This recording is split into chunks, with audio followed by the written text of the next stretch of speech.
अब आगे क्या हुआ, तुम्ही तो काल हाँक जनु लावा, बार बार मोही लागी बुलावा।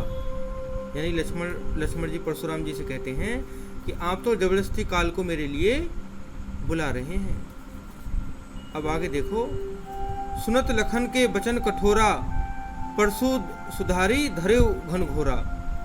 लक्ष्मण के कटु वचन सुनकर परशुराम ने कुठार को हाथ में साध लिया, यानी कि हाथ में अपना कुठार वो ले लिया उन्होंने।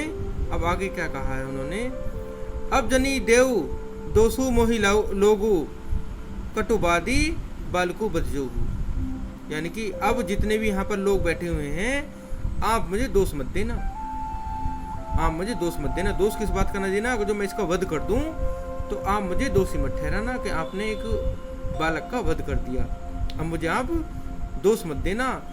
कटु वचन बोलने वाला यह बालक मरने योग्य है। बदजोगु मतलब मरने योग्य यह बालक है। अब आगे उन्होंने क्या कहा है, बाल बाल बोल की बहुत में वाचा, अब येहू मनिहार बसाचा। यानी बालक समझकर मैं इसे बहुत देर से छोड़ रहा हूँ, अब यह सचमुच में मरने वाला है, अब यह सचमुच में ही मरने वाला है। और आगे उन्होंने क्या कहा है, अब आगे की बात क्या हुई देखो, कौशिक कहा क्षमय अपराधु, बाल दोष गुण गन्ही ने साधु। यानी विश्वामित्र ने, अब विश्वामित्र जी बोल पड़े बीच में। अब विश्वामित्र ने क्या कहा,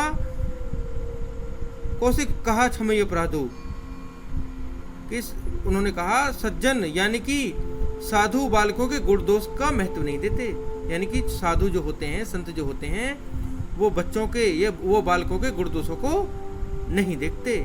आप अतः बालक समझकर लक्ष्मण के अपराधों को क्षमा कर दीजिए। बालक समझकर लक्ष्मण के अपराध को आप क्षमा कर दीजिए। अब उन्होंने कहा, खर कुठार में अकुरन को ही आगे अपराधी गुरुद्रोही। यानी कि अब आगे क्या कहा है, खर कुठार में अकुरन को ही आगे अपराधी गुरुद्रोही। मतलब परशुराम ने विश्वामित्र से कहा, मैं तीव्र कुठार लिए हुए करुणाहीन क्रोधी हूँ, यानी कि मुझे बिल्कुल भी करुणा नहीं है। उस पर भी मेरे सामने अपराध करने वाला, गुरु का अपमान करने वाला मेरे सामने खड़ा है। यानी कि मेरे सामने वो व्यक्ति खड़ा है जिसने मेरे गुरु का अपमान किया है, और यह उत्तर पे उत्तर दे रहा है, और यह उत्तर पे उत्तर दे रहा है। लेकिन फिर भी उस इतनी बात पर वो कहते हैं, परशुराम कहते हैं विश्वामित्र उत्तर देत छोड़ू बिन मारे, केवल कौशिक शील तुम्हारे। यानी कि मैं तुम्हारे विनम्र स्वभाव के कारण इसे बिना मारे छोड़ रहा हूँ। जो आप मुनि हो, मैं और आपका स्वभाव जो है बहुत विनम्र है, मैं आपके विनम्र स्वभाव के कारण इसे बिना मारे छोड़ रहा हूँ। और आगे, नेते यही कटी कुठार कठोरे, गुरु ही उरिन होते श्रम थोरे। नहीं तो इसे थोड़े ही परिश्रम से कठोर कुठार से काटकर, अर्थात इसको मारकर अपने गुरु ऋण से मुक्त हो जाता। जो गुरु ने मुझे शिक्षा दी, उसका जो ऋण मेरे ऊपर है, अपने गुरु ऋण से मैं मुक्त हो जाता। लेकिन अगर जो आपका बहुत अच्छा शील स्वभाव है, तो मैं इसे बिना मारे छोड़ रहा हूँ। परशुराम कह रहे हैं विश्वामित्र से।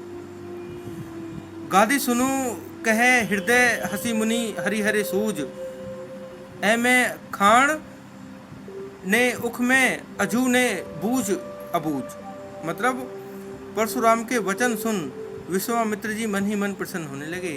अब विश्वामित्र की ऐसी बात जो सुनी कि मैं बिना मारे छोड़ रहा हूँ, तो विश्वामित्र मन ही मन प्रसन्न खुश हो रहे थे, मन ही मन सोच रहे थे कि मुनि अब तक अनेक क्षत्रियों को पराजित करने के कारण सबको एक समान समझ रहे हैं। मन मन में सोच रहे थे कि जो परशुराम जी हैं, जो मुनि हैं, ये उन्होंने अनेक राजाओं को पराजित किया है और उनको मार दिया है, तो ये सबको एक समान ही समझ रहे हैं, सबको एक जैसे ही समझ रहे हैं। अतः जो श्रावण मास के अंधे व्यक्ति को, जो श्रावण मास में अंधा होता है, तो श्रावण मास के अंधे हुए व्यक्ति की तरह मुनि को सब जगह हरा ही हरा दिख रहा है, हरा ही हरा दिख रहा है। यानी कि हंसी मुनि हरी हरी सूझ, यानी कि हरा ही हरा दिख रहा है चारों ओर। जो सावन का अंधा होता है उसको हरा ही हरा दिखता है, ऐसे ही मुनि को भी हरा ही हरा चारों तरफ दिख रहा है।